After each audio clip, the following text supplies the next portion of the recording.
Hello बच्चों, let's see this question. The question says directions. Each of these question contain two statement, assertion and reason. Each of these question also have four alternative choices, only one of which is the correct answer. You have to select one of the codes A, B, C and D given below. Option A, assertion is correct, reason is correct, reason is a correct explanation for assertion. B, assertion is correct, reason is correct, reason is not a correct explanation for assertion. C, assertion is correct, reason is incorrect. D, assertion is incorrect, reason is correct. तो assertion में बोला गया है कि in the equation momentum P is equal to mass upon area into x. The dimensions formula of x is LT minus 2. Reason, quantities with different dimensions can be multiplied. तो question हमारे पास है assertion and reason से related. Four option हमें provide कर रखे हैं. हमें सिलेक्ट करना है कि इनमें से कौन सा करेक्ट है. तो असर्शन में बोला गया है कि इक्वेशन हमारे पास है मोमेंटम, ठीक है, जो कि हमारे पास से है मास अपॉन एरिया इनटू एक्स है. तो हमें कहा गया है जो डायमेंशन फॉर्मूला ऑफ एक्स है that is L T minus two. Okay, साथ ही हमें पूछा गया है कि रीजन में कहा गया है कि जो क्वांटिटी है with different dimension can be multiplied. तो इस क्वेश्चन के लिए हमारा की कॉन्सेप्ट यूज हो रहा है that is the dimension formula. Dimensional formula, ठीक है. तो जो इक्वेशन है that is P is equal to mass upon area into x. तो जो डायमेंशन फॉर्मूला ऑफ एक्स है वो है एल टी माइनस टू, ठीक है.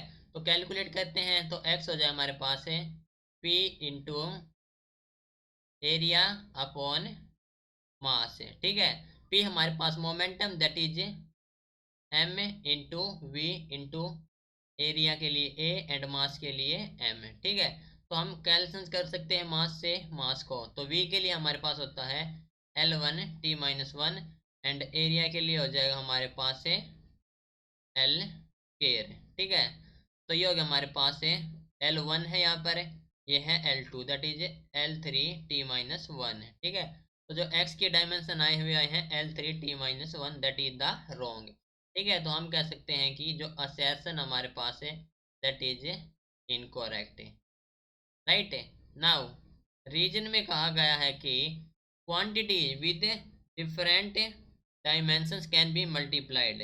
ओके, तो देखो जो एडिशन है, सब्ट्रैक्शन है, मल्टीप्लिकेशन है, ओके, वो जब डन होगी बिटवीन क्वांटिटीज जब उनके डायमेंशन सेम हो, ठीक है. तो हम कह सकते हैं कि फोर्स हो है, मान लीजिए हमारे पास है फोर्स है, तो force can not be added to the pressure. Okay, यानी कि फोर्स फोर्स में एडिशन होगा, प्रेशर प्रेशर में ही ऐड होगा, वॉल्यूम वॉल्यूम में भी ऐड होगी, ठीक है.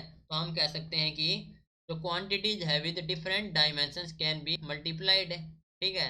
तो जो यहाँ पर केस आ रहा है मल्टीप्लाई का, तो इसके लिए हम एग्जांपल लेते हैं मल्टीप्लाई का, ठीक है. हमने एडिशन का तो पता है कि एडिशन और सब्ट्रैक्शन हमारे पास होता है जब हमारे पास से डायमेंशन सेम हो.